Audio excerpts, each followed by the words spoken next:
9 people killed in 3 horrific incidents in South Jharkhand. The reason? They were mistaken for child lifters or kidnappers after hoax WhatsApp messages. Rampaging mobs tortured and killed them while the police just looked on. While the administration fails to act, these incidents are a grim reminder of the fact that ordinary citizens are turning savage on the slightest rumor nowadays.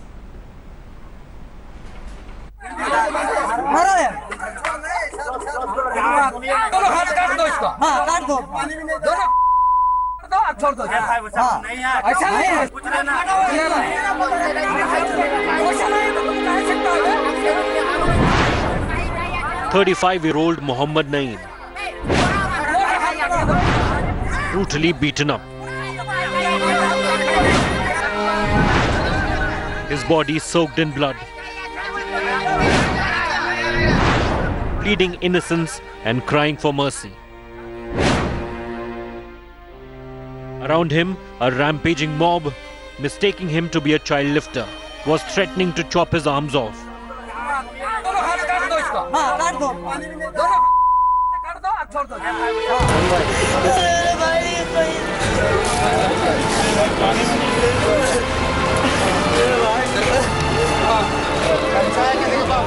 A little later, Mohammad Naeem was beaten to death. Naeem's 3 other friends, all of them cattle traders, met the same fate. They were passing through Sobhapur in Saraikela, Kharsavan district when they were stopped and murdered. The victims' families are alleging police inaction. गाँव वाला लोग क्या हुआ नहीं बोला, इन लोग बच्चा पकड़ने वाला है, इन लोग बच्चा पकड़ने वाला है, अब बोल बाल के इन लोग को पीट पाट के बस खत्म कर। और मारने के बाद उसके बाद भी हो हम लोग का गाड़ी जला दिया गया, पहाड़ी में मार के उसको फेंक दिया, मारने के बाद यहाँ से बॉडी से जला दिया गया, एसिड जला के पूरा चेहरा जला दिया। On the same day, 2 brothers, Vikas and Gautam Verma, and their friend Ganesh Gupta were lynched by a mob in Nagadi. They were 2 accused of being child lifters. Their grandmother, who tried to reason it out with the mob, was also beaten up. दोनों छोटे भाई हैं और साथ में एक मेरी दादी है, दादी माँ, वो उसको भी मतलब मारा गया है और बहुत ज़्यादा। उनको अभी तुरंत अरेस्टिंग चाहिए। जो गांव के मुखिया मेन है, उनके देखरेख में सारा ये कांड हुआ है। South Jharkhand's tribal districts of Saraikela, Kharsavan and Singhbhum are marred by incidents of lynching after rumors of child lifting gangs on WhatsApp. In just a span of 8 days, 9 people have been killed and several injured in 3 separate incidents. It started with the killing of 2 men in East Singhbhum's Jadugora on 12th May. Violence erupted in many areas of Jamshedpur following these horrendous attacks. Angry protesters took to the streets. The police ordered lathi charge and tear gas shelling at some places.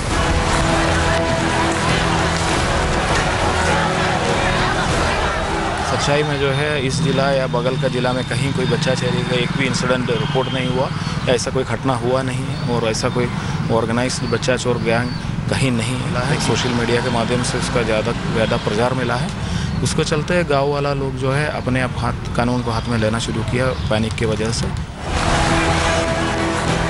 Murders have led to calls for policing the social media. Social media or internet cannot be regulated. It's not easy to be regulated. And so therefore, these are things that are bound to happen. Now, you could perhaps at some point of time, whenever the country feels the right time, maybe have an act which is a balanced act. Jharkhand Chief Minister Raghubar Das has condemned the incidents and announced 2 lakh rupees as compensation to the family members. But the families of the victims have rejected it, seeking a government job and a better compensation. The incident leaves many questions for the state government to answer for. Like, why did the police not act after the first incident of lynching on May 12th? Had the police acted then, many precious lives could have been saved. With Dharambir Sinha in Jamshedpur, Bureau Report, India Today.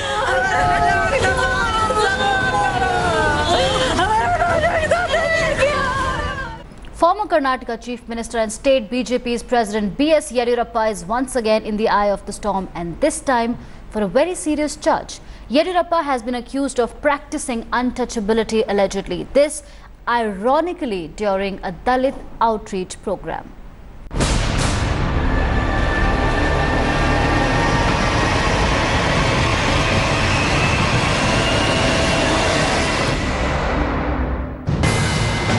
BJP's signature move to woo Dalits. Visiting and dining with them in their homes. Trying to prove that everyone is equal and untouchability does not exist. But has it really ended? For BJP's Karnataka president, it may have not. When B.S. Yediyurappa visited a Dalit family's home for an outreach program in Chitradurga, he chose to order food from a restaurant for himself instead of eating what the family had cooked. गरीब और दलितों के विरोधी मानसिकता Bharatiya Janata party के DNA का हिस्सा है। जिस प्रकार से येदियुरप्पा जी का आचरण है वो दर्शाता है कि छुआछूत की बीमारी आज भी उनके मस्तिष्क, आत्मा और विचार से नहीं निकली है। देखिए, इनका काम ही ये है, ये आज नहीं तो कल एक्सपोज होना है। इनकी बोलने में और इनके काम में बराबर हमेशा से फर्क रहता है। A complaint accusing the former Karnataka CM of practicing untouchability has already been filed, but Yediyurappa is unfazed. ಮಾಡುವಂತ ಪ್ರಯತ್ನ ಮಾಡ್ತಿದ್ದಾರೆ. ಇವತ್ತು ದಲಿತರ ಬಗ್ಗೆ ಮಾತನಾಡುವಂತ ಒಂದು ನೈತಿಕ ಹಕ್ಕು ಡಾಕ್ಟರ್ ಬಾಬಾ ಸಾಹೇಬ್ ಅಂಬೇಡ್ಕರ್ ಅವರಿಗೆ ಅಪಮಾನ ಮಾಡಿದಂತ ಈ ಕಾಂಗ್ರೆಸ್ ಪಕ್ಷ. The latest controversy has landed the BJP in a tight spot. From the suicide of a Dalit student Rohit Vemula to the assault of Dalits in many parts of the country.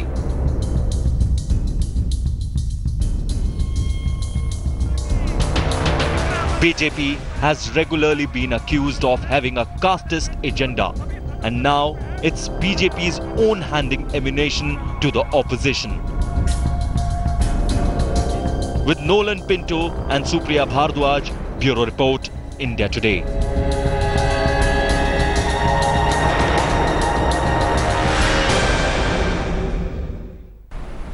UP Chief Minister Yogi Adityanath plans to roll back Akhilesh's Muslim card. Yes, according to some reports, the Yogi government is planning to scrap the 20% minority quota in almost 85 government welfare schemes, floated with what they say the bigger minority appeasement strategy of Akhilesh government. However, the UP government, one minister has come out and said there is no such plan in the offing. Let's take a look at this detailed report. देखिए, यहाँ पे न टीका का भेद होगा न टोपी का भेद होगा। दोनों से मुक्त होकर के जिसको टोपी लगानी हो टोपी लगाएं, जिसको टीका लगाना हो टीका लगाएं। तो मैं स्वयं टीका लगाता हूं, लेकिन अगर कोई ये चाहता होगा कि सरकार इस आधार पर किसी को विशेष रियायत दे देगी, कतई संभव नहीं है। Days after Yogi Adityanath's promise of a UP for all and appeasement of none at Panchayat Aaj Tak, he has got down to business. The 2-month-old BJP government is moving to axe reservation in government schemes. Yogi is all set to end 20% quota for minorities. 85 welfare schemes launched by the previous Akhilesh Yadav government will be overhauled. India Today has learnt that the proposal for ending minority quota will be moved in the UP cabinet soon. Though the 20% quota was for minorities, the beneficiaries by and large were Muslims. 60 के दशक के बाद इस देश को 3 नासूरों ने देश की राजनीति को ग्रसित किया था। एक परिवारवाद, दूसरा जातिवाद और तीसरा अपीसमेंट। ये तीनों नासूरों से, परिवारवाद से, जातिवाद से और तुष्टीकरण से भारतीय जनता पार्टी ने मुक्ति दिलाई है देश की राजनीति को और पॉलिटिक्स ऑफ परफॉर्मेंस को बढ़ावा दिया। The move has led to a raging political fire.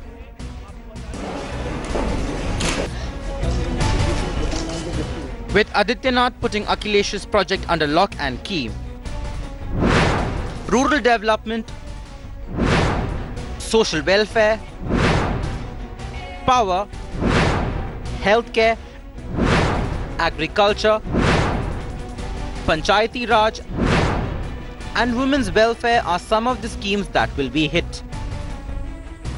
With the Yogi Adityanath government acting on what it calls Sabka Saath, Sabka Vikas pledge, there are fears the decision to scrap minority quota will lead to further alienation of Muslims in a community fragile state. Bureau Report, India Today. A special CBI court has awarded 2-year jail term to former Coal Secretary H.C. Gupta and 2 other officials in the coal scam. However, they all got bail immediately. The former Coal Secretary and other officials in the Coal Ministry have been convicted for immense corruption while allocating coal blocks to a Madhya Pradesh-based company. The big question remains, shouldn't netas also pay for coal scam?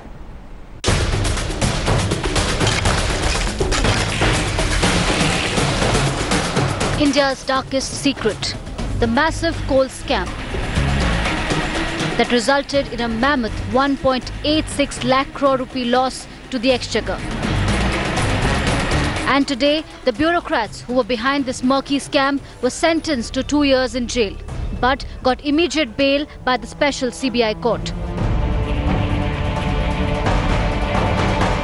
H.C. Gupta, former Coal Secretary, K.S. Krofa, former Joint Secretary, K.C. Samria, former Director in the Coal Ministry, was sentenced to 2 years, while Pawan Kumar Ahluwalia, the Managing Director of Kamal Sponge Steel and Power Limited, was awarded 3 years in prison.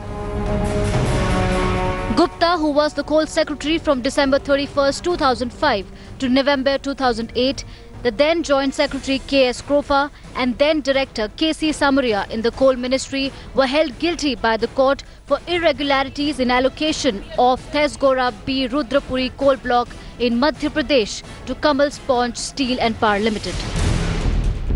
H.C. Gupta, who chaired a screening committee that cleared at least 40 cases of coal mining rights, had been accused of playing a leading role in massive corruption. The most prominent name that came to light in this scam was of Dr. Manmohan Singh, who was the then coal minister when this entire scam unfolded. But in a major relief, the court observed that these guilty bureaucrats made dishonest representation of facts and withheld key information from him.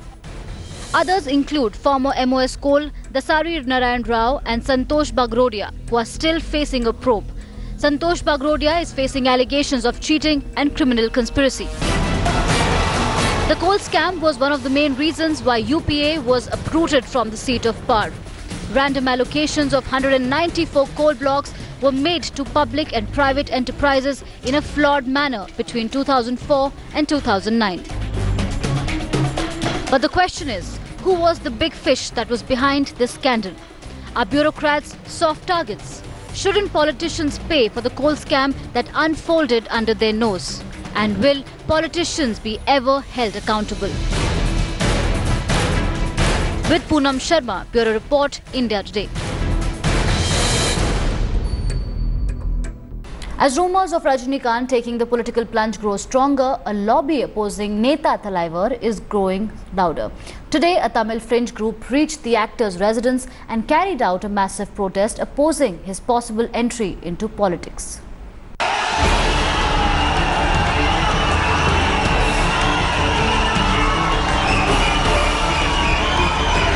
A long-awaited war cry. So system change ஜனங்களுடைய மன ரீதியை வச்சு சிந்தனை ஓட்டத்தை change பண்ணணும், ஒரு மாற்றத்தை உண்டாக்கணும். அப்போதான் நாடு உருப்படும். அது எல்லாரும் சேர்ந்து பண்ண வேண்டியது.